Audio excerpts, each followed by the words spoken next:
I'd like to tell you about the strangest secret in the world.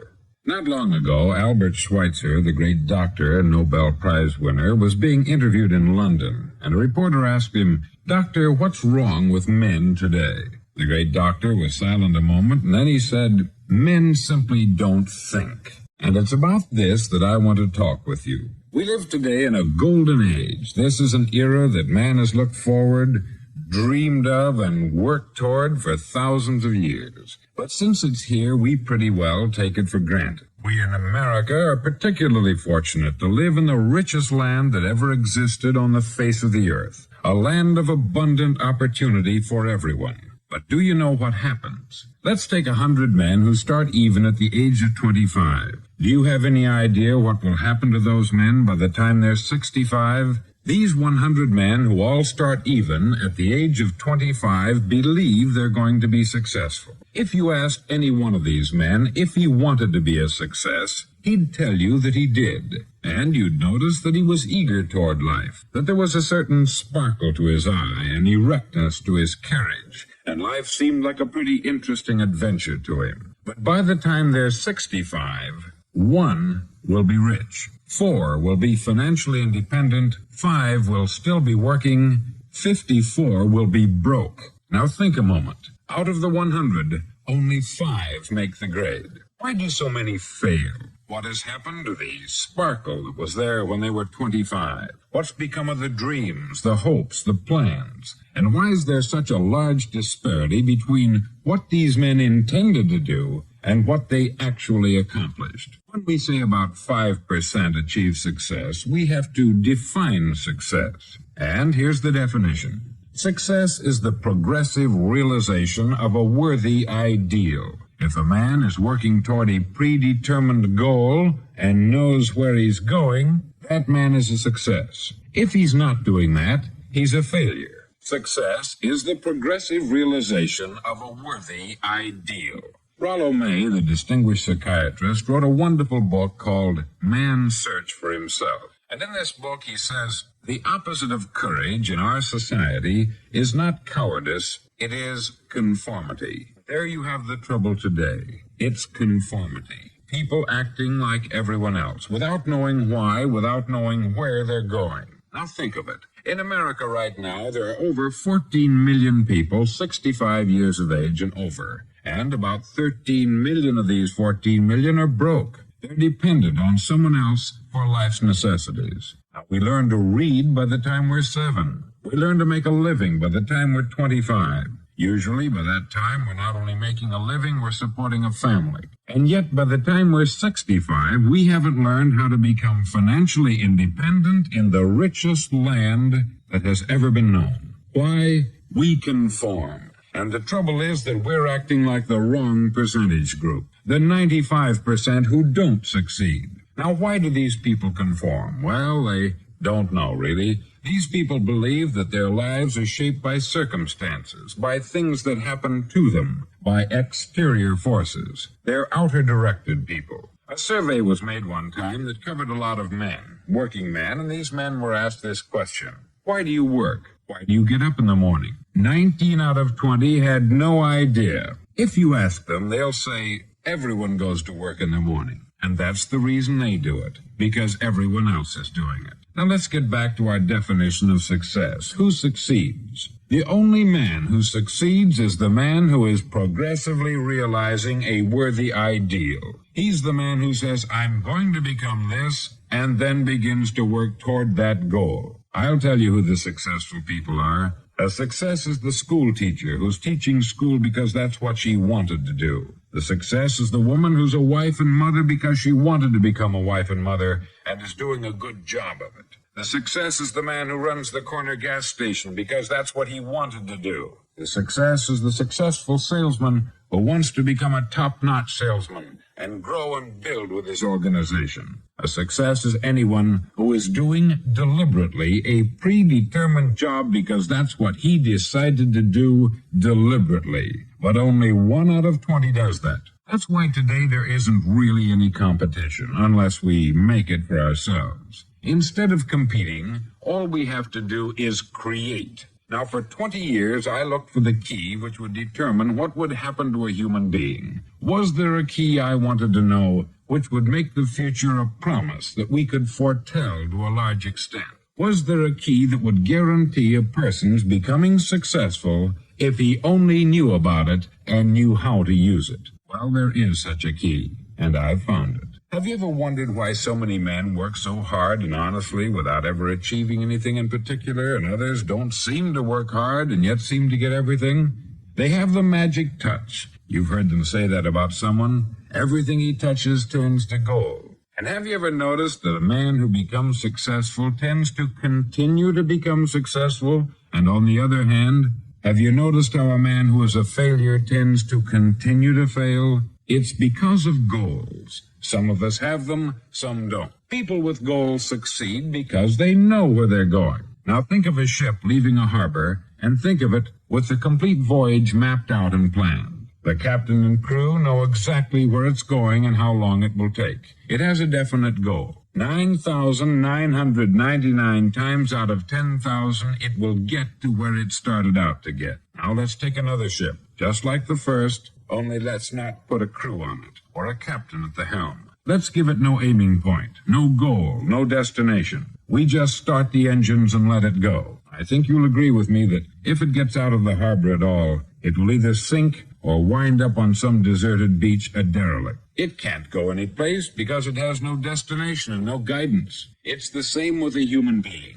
Take the salesman, for example. There is no other person in the world today with the future of a good salesman. Selling is the world's highest paid profession, if we're good at it and if we know where we're going. Every company needs top-notch salesmen, and they reward those men. The sky is the limit for them, but how many can you find? Someone once said, the human race is fixed, not to prevent the strong from winning, but to prevent the weak from losing. The American economy today can be likened to a convoy in time of war. The entire economy is slowed down to protect its weakest link, just as the convoy had to go at the speed that would permit its slowest vessel to remain in formation. That's why it's so easy to make a living today. It takes no particular brains or talent to make a living and support a family today. So we have a plateau of so-called security, if that's what a person's looking for. But we do have to decide how high above this plateau we want to aim for. Now let's get back to the strangest secret in the world.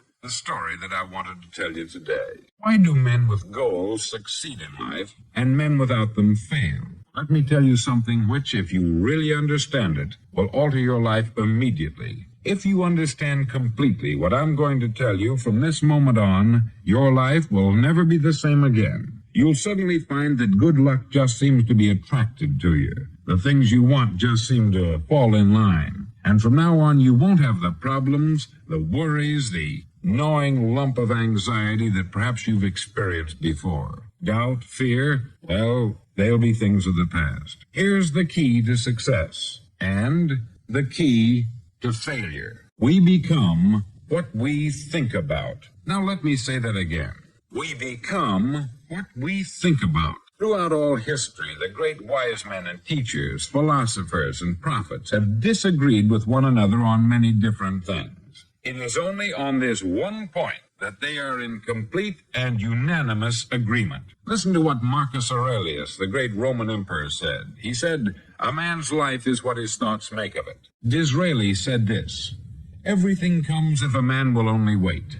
I have brought myself by long meditation to the conviction that a human being with a settled purpose must accomplish it, and that nothing can resist a will that will stake even existence for its fulfillment." Ralph Waldo Emerson said this, "A man is what he thinks about all day long." William James said, "The greatest discovery of my generation is that human beings can alter their lives by altering their attitudes of mind." And he also said, "We need only in cold blood act as if the thing in question were real, and it will become infallibly real by growing into such a connection with our life that it will become real. It will become so knit with habit and emotion that our interest in it will be those which characterize belief." He also said this, "If you only care enough for a result, you will almost certainly attain it.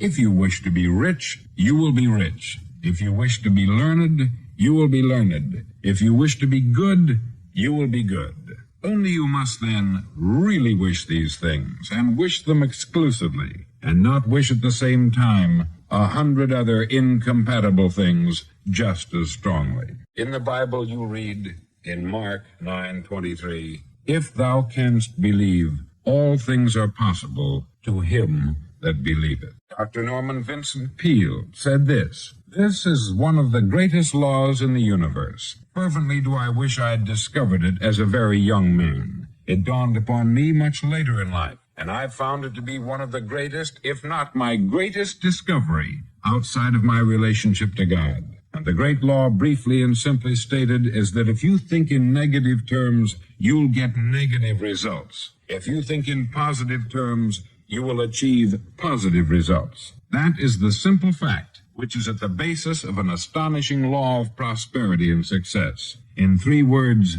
believe and succeed." William Shakespeare put it this way, "Our doubts are traitors, and make us lose the good we oft might win by fearing to attempt." George Bernard Shaw said, "People are always blaming their circumstances for what they are. I don't believe in circumstances. The people who get on in this world are the people who get up and look for the circumstances they want, and if they can't find them, make them." Well, it's pretty apparent, isn't it? And every person who discovered this for a while believed that he was the first one to work it out.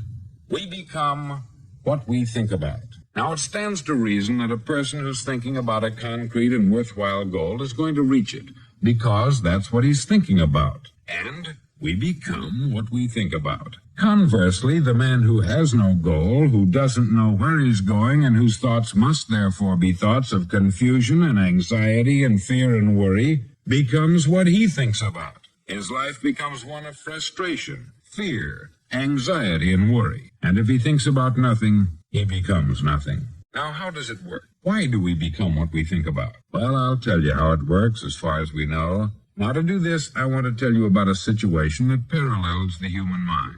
Suppose a farmer has some land, and it's good, fertile land. Now, the land gives the farmer a choice. He may plant in that land whatever he chooses. The land doesn't care. It's up to the farmer to make the decision. Now, remember, we're comparing the human mind with the land, because the mind, like the land, doesn't care what you plant in it. It will return what you plant, but it doesn't care what you plant. Now, let's say that the farmer has 2 seeds in his hand. One is a seed of corn, the other is nightshade, a deadly poison. He digs 2 little holes in the earth, and he plants both seeds, one corn, the other nightshade. He covers up the holes, waters, and takes care of the land, and what will happen? Invariably, the land will return what is planted. As it's written in the Bible, "As ye sow, so shall ye reap." Remember, the land doesn't care. It will return poison in just as wonderful abundance as it will corn. So up come the 2 plants, one corn, one poison. Now, the human mind is far more fertile, far more incredible and mysterious than the land, but it works the same way. It doesn't care what we plant. Success, failure, a concrete worthwhile goal, or confusion, misunderstanding, fear, anxiety, and so on. But what we plant, it will return to us. You see, the human mind is the last great unexplored continent on the earth. It contains riches beyond our wildest dreams. It will return anything we want to plant. Now, you might say, well, if that's true, why don't people use their minds more? Well, I think they've figured out an answer to that, too. Our mind comes as standard equipment at birth. It's free, and things that are given to us for nothing, we place little value on. Things that we pay money for, we value. The paradox is that exactly the reverse is true. Everything that's really worthwhile in life came to us free. Our mind, our soul, our body, our hopes, our dreams, our ambitions, our intelligence, our love of family and children and friends. All these priceless possessions are free, but the things that cost us money are actually very cheap and can be replaced at any time. A good man can be completely wiped out and make another fortune. He can do that several times. Even if our home burns down, we can rebuild it, but the things we got for nothing, we can never replace. The human mind isn't used merely because we take it for granted. Familiarity breeds contempt. It can do any kind of job we assign to it, but generally speaking, we use it for little jobs instead of big important ones. Universities have proved that most of us are operating on about 10% of our ability. Decide now, what is it you want? Plant your goal in your mind. It's the most important decision you ever make in your entire life. Do you want to be an outstanding salesman, a better worker at your particular job? Do you want to go places in your company, in your community? All you've got to do is plant that seed in your mind. Care for it. Work steadily toward your goal, and it will become a reality. It not only will, there's no way that it cannot.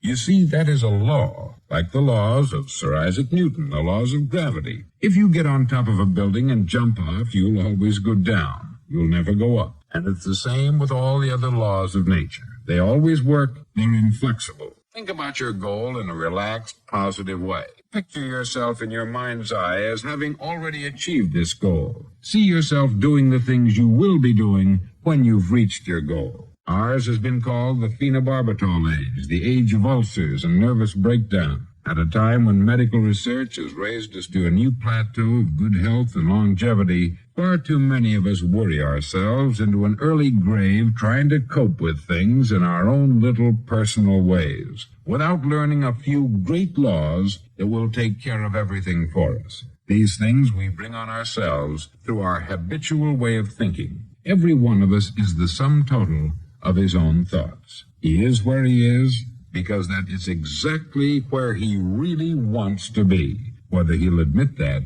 or not. Each of us must live off the fruit of his thoughts in the future, because what you think today and tomorrow, next month and next year, will mold your life and determine your future. You're guided by your mind. I remember one time I was driving through Arizona and I saw one of those giant earth-moving machines roaring along the road at about 35 miles an hour with what looked like 20 tons of dirt in it. A tremendous, incredible machine. And there was a little man perched way up on top with the wheel in his hands guiding it. And as I drove along, I was struck by the similarity of that machine to the human mind.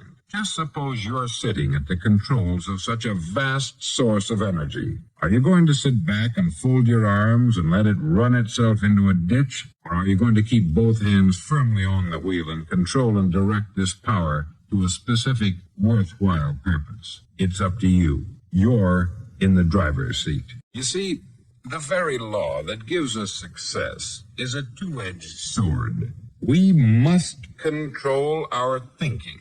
The same rule that can lead a man to a life of success, wealth, happiness, and all the things he's ever dreamed of for himself and his family, that very same law can lead him into the gutter. It's all in how he uses it, for good or for bad. This is the strangest secret in the world. Now, why do I say it's strange, and why do I call it a secret? Actually, it isn't a secret at all. It was first promulgated by some of the earliest wise men, and it appears again and again throughout the Bible. Very few people have learned it, understand it. That's why it's strange, and why, for some equally strange reason, it virtually remains a secret. I believe that you could go out and walk down the main street of your town and ask one man after another what the secret of success is, and you probably wouldn't run into one man in a month who could tell you. This information is enormously valuable to us if we really understand it and apply it. It's valuable to us not only for our own lives, but the lives of those around us, our family, employees, associates, and friends. Life should be an exciting adventure. It should never be a bore. A man should live fully, be alive. He should be glad to get out of bed in the morning. He should be doing a job he likes to do because he does it well. One time I heard Grove Patterson make a speech, the editor-in-chief of the Toledo Daily Blade, and as he concluded his speech, he said something that I've never forgotten. He said something like this: "My years in the newspaper business have convinced me of several things. Among them, that people are basically good, that we came from someplace and we're going someplace. So we should make our time here an exciting adventure. The architect of the universe didn't build a stairway leading nowhere. And the greatest teacher of all the carpenter from the plains of Galilee, gave us the secret time and time again. As ye believe, so shall it be done unto you. I've explained the strangest secret in the world and how it works. Now I want to explain how you can prove to yourself the enormous returns possible in your own life by putting this secret to a practical test. I want you to make a test that will last 30 days. Now, it isn't going to be easy. If you'll give it a good try, it will completely change your life for the better. Back in the 17th century, Sir Isaac Newton, the English mathematician and natural philosopher, gave us some natural laws of physics which apply as much to human beings as they do to the movement of bodies in the universe. Now, one of these laws is that for every action, there is an equal and opposite reaction. Simply stated, as it applies to you and me, it means we can achieve nothing without paying the price. The results of your 30-day experiment will be in direct proportion to the effort you put forth. To be a doctor, you must pay the price of long years of difficult study. To be successful in selling, and remember that each of us succeeds to the extent of his ability to sell. Selling our families on our ideas, selling education in schools, selling our children on the advantages of living a good and honest life, selling our associates and employees on the importance of being exceptional people. To, of course, the profession of selling itself. But to be successful in selling our way to the good life, we must be willing to pay the price. Now, what is that price? Well, it's many things. First, it's understanding emotionally, as well as intellectually, that we literally become what we think about. That we must control our thoughts if we're to control our lives. It's understanding fully that, as ye sow, so shall ye reap. Secondly, it's cutting away all the fetters from the mind and permitting it to soar as it was divinely designed to do. It's the realization that your limitations are self-imposed and that the opportunities for you today are enormous beyond belief. It's rising above narrow-minded pettiness and prejudice. Thirdly, to use all your courage to force yourself to think positively on your own problem. To set a definite and clearly defined goal for yourself. To let your marvelous mind think about your goal from all possible angles. To let your imagination speculate freely upon many different possible solutions. To refuse to believe there are any circumstances sufficiently strong to defeat you in the accomplishment of your purpose, to act promptly and decisively when your course is clear, and to keep constantly aware of the fact that you are, at this moment, standing in the middle of your own acre of diamonds, as Russell Conwell used to point out. Fourth, save at least 10% of what you earn. It's also remembering that no matter what your present job, it has enormous possibilities if you're willing to pay the price. Now let's just go over the important points in the price each of us must pay to achieve the wonderful life that can be ours. It is, of course, worth any price. 1, you will become what you think about. 2, remember the word imagination. Let your mind soar. 3, courage. Concentrate on your goal every day. 4, save 10% of what you earn. And action. Ideas are worthless unless we act on them. Now I'll try to outline the 30-day test I want you to make. Now keep in mind that you have nothing to lose by making this test, and everything you could possibly want to gain. There are 2 things that may be said of everyone. Each of us wants something, and each of us is afraid of something. I want you to write on a card what it is you want more than anything else. It may be more money. Perhaps you'd like to double your income or make a specific amount of money. It may be a beautiful home. It may be success at your job. It may be a particular position in life. It could be a more harmonious family. Each of us wants something. Write down on your card specifically what it is that you want. Make sure it's a single goal and clearly defined. You needn't show it to anyone, but carry it with you so that you can look at it several times a day. Think about it in a cheerful, relaxed, positive way each morning when you get up, and immediately you have something to work for, something to get out of bed for, something to live for. Look at it every chance you get during the day and just before going to bed at night. As you look at it, remember that you must become what you think about. And since you're thinking about your goal, you realize that soon it will be yours. In fact, it's yours really the moment you write it down and begin to think about it. Look at the abundance all around you as you go about your daily business. You have as much right to this abundance as any other living creature. It's yours for the asking. Now we come to the difficult part. Difficult because it means the formation of what is probably a brand new habit. And new habits are not easily formed. Once formed, however, it'll follow you for the rest of your life. Stop thinking about what it is you fear. Each time a fearful or negative thought comes into your consciousness, replace it with a mental picture of your positive and worthwhile goal. There will come times when you will feel like giving up. It's easier for a human being to think negatively than positively. That's why only 5% is successful. You must begin now to place yourself in that group. For 30 days, you must take control of your mind. It will think only about what you permit it to think.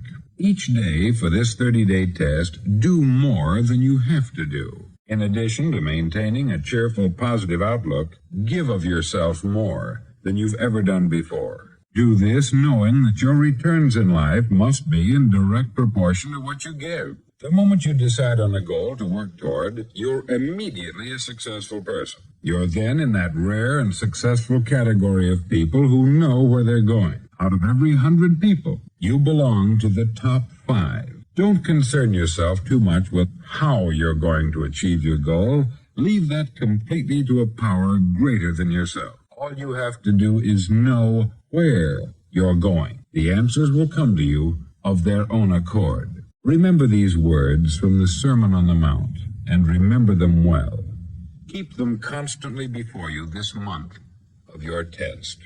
Ask, and it shall be given you. Seek, and ye shall find. Knock, and it shall be opened unto you. For every one that asketh, receiveth, and he that seeketh, findeth, and to him that knocketh, it shall be opened. It's as marvelous and as simple as that.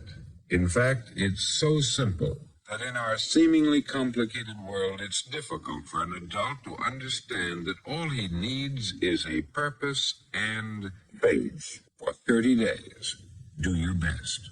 If you're a salesman, go at it as you've never done before, not in hectic fashion, but with the calm, cheerful assurance that time well spent will give you the abundance in return you deserve and want. No matter what your job, do it as you've never done it before for 30 days. And if you've kept your goal before you every day, you'll wonder and marvel at this new life you've found. Dorothea Brand, outstanding editor and writer, discovered it for herself and tells about it in her fine book, Wake Up and Live. Her entire philosophy is reduced to the words, act as though it were impossible to fail. She made her own test with sincerity and faith, and her entire life was changed to one of overwhelming success. Now you make your test for 30 full days. Don't start your test until you've made up your mind to stick with it. You see, by being persistent, you're demonstrating faith. Persistence is simply another word for faith. If you didn't have faith, you would never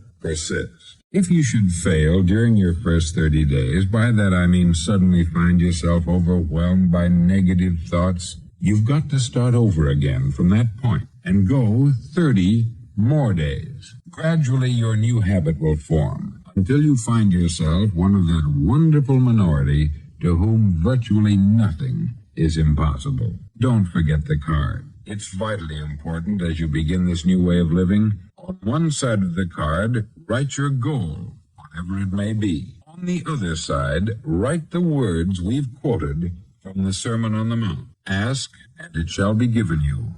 Seek, and ye shall find. Knock, and it shall be opened unto you. Nothing great was ever accomplished without inspiration. See that during these crucial first 30 days, your own inspiration is kept at a peak. Above all, don't worry. Worry brings fear, and fear is crippling. The only thing that can cause you to worry during your test is trying to do it all yourself. Know that all you have to do is hold your goal before you. Everything else will take care of itself. Remember also to keep calm and cheerful. Don't let petty things annoy you and get you off course. Now, since making this test is difficult, some may say, well, why should I bother? Well, look at the alternative. No one wants to be a failure. No one really wants to be a mediocre individual. No one wants a life constantly filled with worry, fear, and frustration. Therefore, remember that you must reap that which you sow. If you sow negative thoughts, your life will be filled with negative things. If you sow positive thoughts, your life will be cheerful, successful, and positive. Now, gradually, you will have a tendency to forget what you've heard on this record. Play it often. Keep reminding yourself of what you must do to form this new habit. Gather your whole family about and listen to what's been said here at regular intervals. You know, most men will tell you that they want to make money without understanding the law. The only people who make money work in the mint. The rest of us must earn money. This is what causes those who keep looking for something for nothing or a free ride to fail in life. The only way to earn money is by providing people with services or products which are needed and useful. We exchange our product or service for the other man's money. Therefore, the law is that our financial return will be in direct proportion to our service. Success is not the result of making money. Making money is the result of success, and success is in direct proportion to our service. Most people have this law backwards. They believe that you're successful if you earn a lot of money. The truth is that you can only earn money after you're successful. It's like the story of the man who sat in front of the stove and said to it, "Give me heat, and then I'll add the wood." How many men and women do you know, or do you suppose there are today, who take the same attitude toward life? There are millions. We've got to put the fuel in before we can expect heat. Likewise, we've got to be of service first before we can expect money. Don't concern yourself with the money. Be of service. Build, work, dream, create. Do this, and you'll find there's no limit to the prosperity and abundance that will come to you. Prosperity is founded upon a law of mutual exchange. Any person who contributes to prosperity must prosper in turn himself. Sometimes the return will not come from those you serve, but it must come to you from someplace, for that is the law. For every action, there is an equal and opposite reaction. As you go daily through your 30-day test period, remember that your success will always be measured by the quality and quantity of service you render, and money is a yardstick for measuring this service. No man can get rich himself unless he enriches others. There are no exceptions to a law. You can drive down any street in America and from your car estimate the service that's being rendered by the people living on that street. Had you ever thought of this yardstick before? It's interesting. Some, like ministers and priests and other devoted people, measure their returns in the realm of the spiritual, but again, their returns are equal to their service. Once this law is fully understood, any thinking person can tell his own fortune. If he wants more, he must be of more service to those from whom he receives his return. If he wants less, he has only to reduce this service. This is the price you must pay for what you want. If you believe you can enrich yourself by deluding others, you can only end by deluding yourself. It may take some time, but just as surely as you breathe, you'll get back what you put out. Don't ever make the mistake of thinking you can avert this. It's impossible. The prisons and the streets where the lonely walk are filled with people who tried to make new laws just for themselves. We may avoid the laws of man. There are greater laws that cannot be broken. An outstanding medical doctor recently pointed out 6 steps that will help you realize success. 1, set yourself a definite goal. 2, quit running yourself down. 3, stop thinking of all the reasons why you cannot be successful, and instead Think of all the reasons why you can. 4. Trace your attitudes back through your childhood and try to discover where you first got the idea you couldn't be a success, if that's the way you've been thinking. 5. Change the image you have of yourself by writing out a description of the person you would like to be. And 6. Act the part of the successful person you have decided to become. The doctor who wrote those words is a noted West Coast psychiatrist, David Harold Fink, M.D.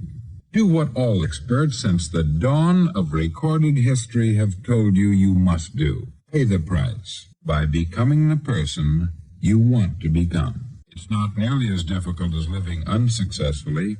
Make your 30-day test. Then repeat it. Then repeat it again. Each time it will become more a part of you until you'll wonder how you could ever have lived any other way. Live this new way, and the floodgates of abundance will open and pour over you more riches than you may have dreamed existed. Money? Yes, lots of it. What's more important, you'll have peace. You'll be in that wonderful minority who lead calm, cheerful, successful lives. Start today. You have nothing to lose, but you have a life to win.